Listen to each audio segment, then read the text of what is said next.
Okay.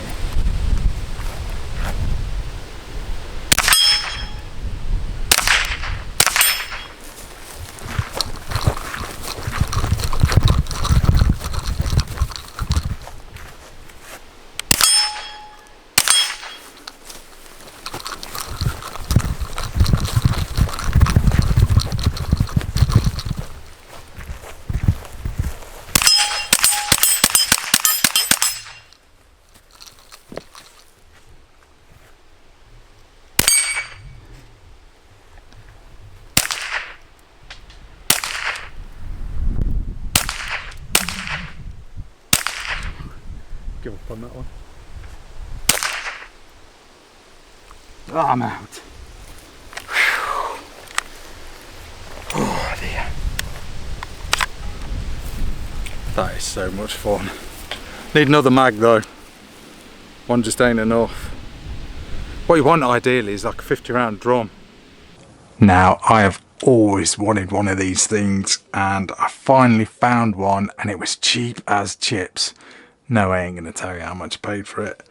But this is the Uzi from Umarex, straight Walther, chambered in 2.2 rimfire, 22 LR. And oh my God, guys, it is so much fun. It is serious fun. Now, I know Umarex stuff can be a little bit, what's the word, iffy on quality. But this thing really ain't that bad, especially when you pick the thing up. As soon as you hold it, you think, wow, that thing is heavy. I mean, it's like 7.5 pounds. Okay, that is a hefty weight for something sort of this small. Now, as you can see, that looks like a silencer. It's not, as per UK law, that is the barrel. Okay, and it's just got a barrel shroud just to make it look better, but talk more about that in a minute. So what exactly have we got here? Well, it is a copy of the IWI Israeli Uzi, but obviously not in 9mm. This one is in 2.2 rimfire. Everything pretty much works like on the real Big Brother Uzi. Let's sort of just break it down, and first of all we'll talk about the magazine. Like I said, 2.2 rimfire. You've got like they're all polymer, by the way. They're not bad, the magazines are, but I've heard since I've bought this thing that they are very difficult to find, which is bugging me a little bit. So if you guys know where I can get spare magazines, please let me know in the comments, because I could do with a couple more because I've only got this one. 22 round magazines, or at least that's how many I could get in it. Pretty, you know, pretty solid, pretty easy to load, you know, no sort of problems with the magazines at all. So pretty cool. But that's the magazine. Let's talk about the rest of it. So the magazines are good, but they're just rare. Oh guys, look at this thing. Look at this thing. Serious fun. Now that stock is a folding stock, genuine folding stock, like so. So turns this thing into even more of a beast. Ain't that cool? It's all metal, the stock is. Okay, just get you on camera. Got like this texture, sort of to give you, well, not a lot of grip really. And it's not the most comfortable to get your cheek down on there either. But who cares? It's an Uzi. Who cares if it's comfortable? It's just, the coolness just sort of outweighs the comfort. So, but yeah, that's your folding stock. Pretty solid as well, you know. I thought, oh, that's gonna, when I first seen these things, when they first come out, what, probably 6 years ago, something like that. I thought to myself, before I'd handled one, I thought, oh, that stock, if it's plastic, you know, like a folding stock, it ain't going to be very good. It's all steel. It is solid, sort of spring assisted, so you have to basically squeeze that. Okay, well, first of all, you'd press this button in here to sort of unlock it, so to speak, and then squeeze this here. It's hard to do it on camera. And then it all folds up like so, and sort of locks into place. Isn't that cool? So cool. And then, as you can see, it's not exactly a stamped receiver like what you'd probably get on the real Uzi. Feels almost like cast. It's that sort of, you know, heavy duty. I was really quite surprised with it. The pistol grip is all polymer, as you can see, and you've got the pistol grip safety catch there, sort of like a 1911 safety catch. So you've got to squeeze that safety catch in first before you can sort of pull the trigger. Okay, and then moving along to the trigger itself, it is I think it's a plastic blade actually. No, it's a metal blade. Just testing it with the wedding ring. Yeah, it's a metal blade, and you've got like it's like a polymer trigger guard there, and then the actual fore end again is polymer. Got like this, you know, your classic Uzi style, grip basically. It's an Uzi grip. And then moving along to the barrel, like I said, it's a long barrel, and this is just a barrel shroud, so I'll just undo this for you and just show you. Now, when these things come out, although I did want one, I was desperate to get one. The only thing that put me off was, let's just pull this off, was the drinking straw like barrel. Don't know if you can really see that on camera. It ain't the thickest of barrels, guys. You know, it's almost feels like an airsoft barrel, you know, like that sort of, you know, thickness almost.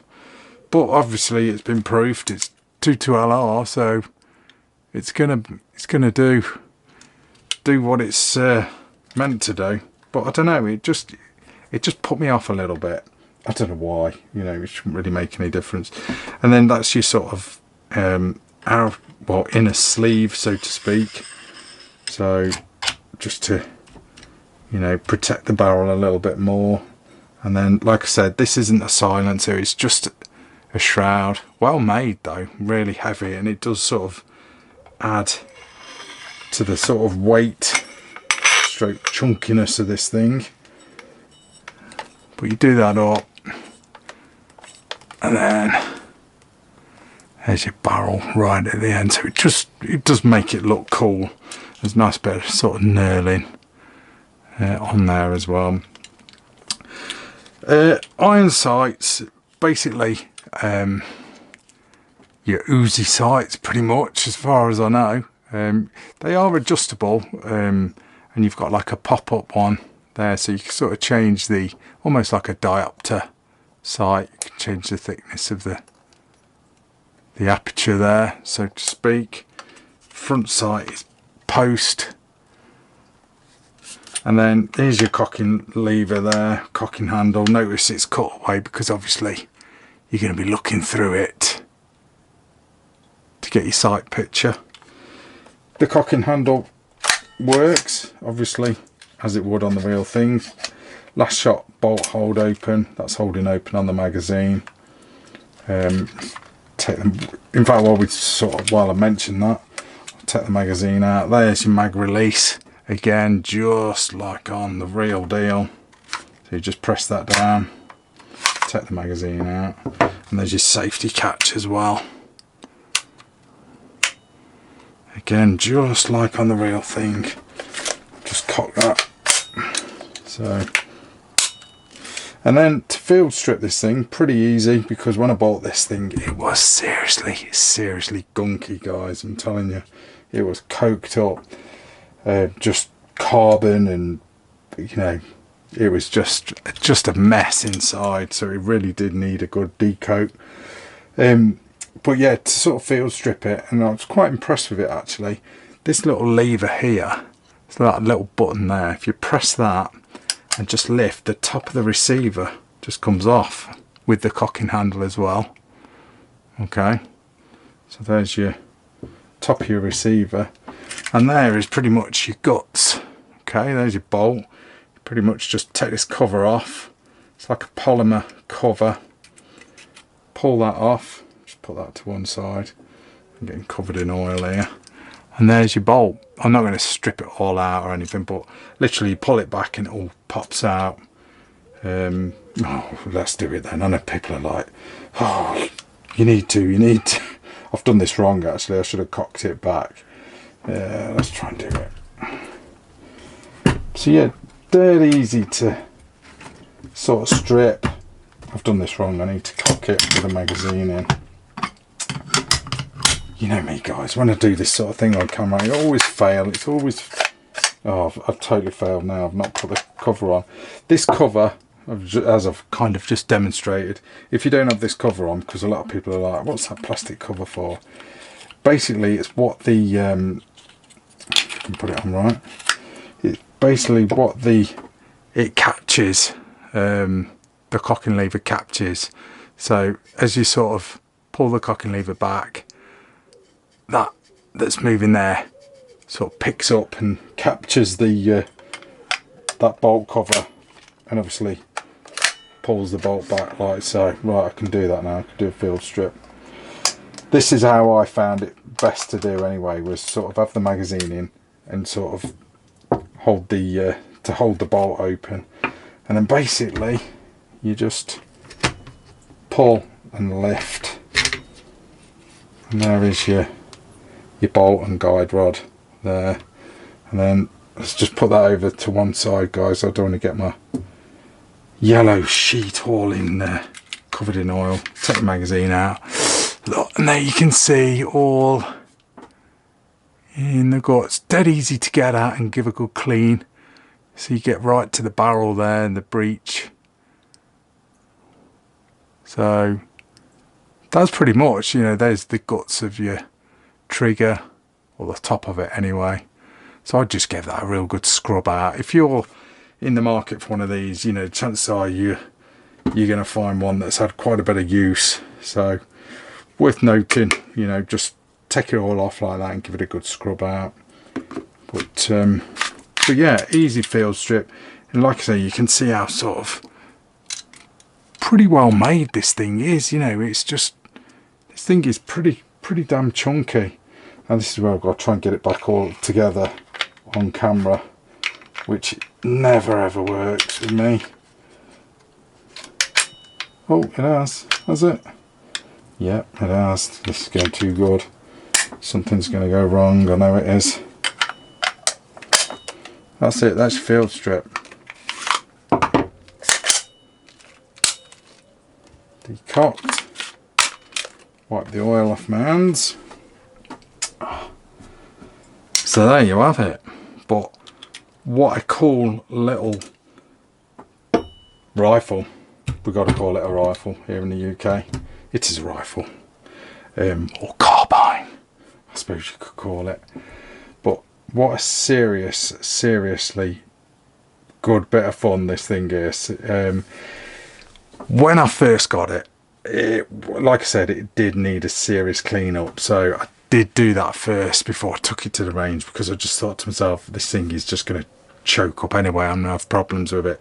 So I gave it a real good clean up, and it's, I don't think it missed a beat. You know, I ran several magazines, you know, I don't know how many shots I put through it on my first outing.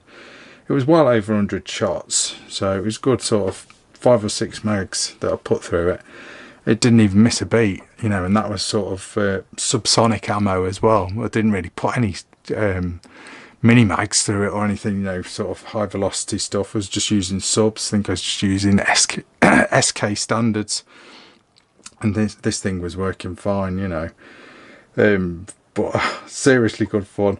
Not the most accurate, but I mean, I was shooting steel with it, so my steel gongs, and you know, once I found where it was going, I didn't really fiddle with the sights. I think next time I'll get it on the bench and I'll really sort of get it dialed in, so to speak.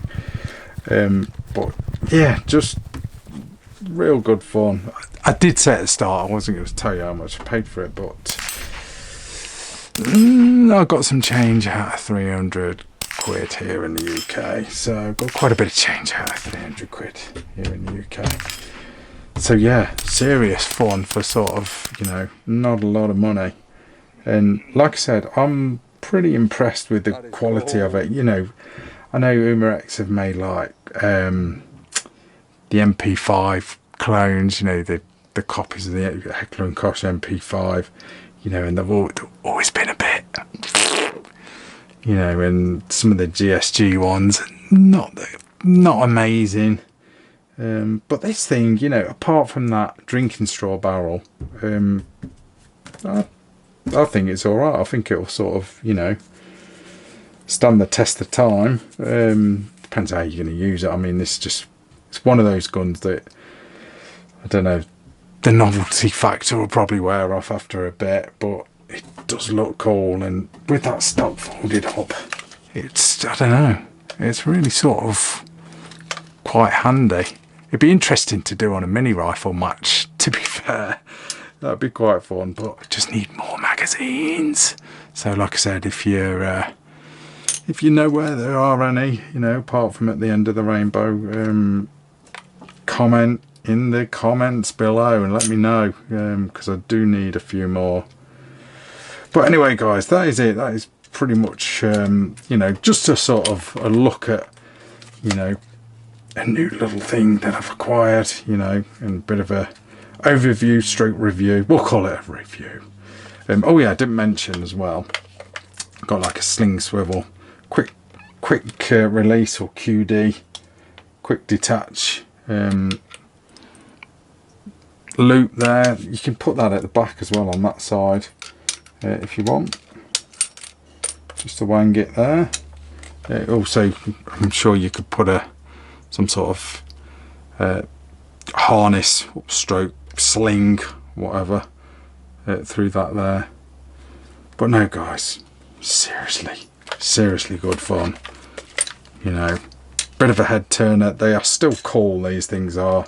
I think, well, I'm pretty sure Umarex stroke Walther have stopped making these things now, but I don't know, it's a shame. They need to do more sort of military sort of clones, to do rimfire clones. They're just seriously good fun.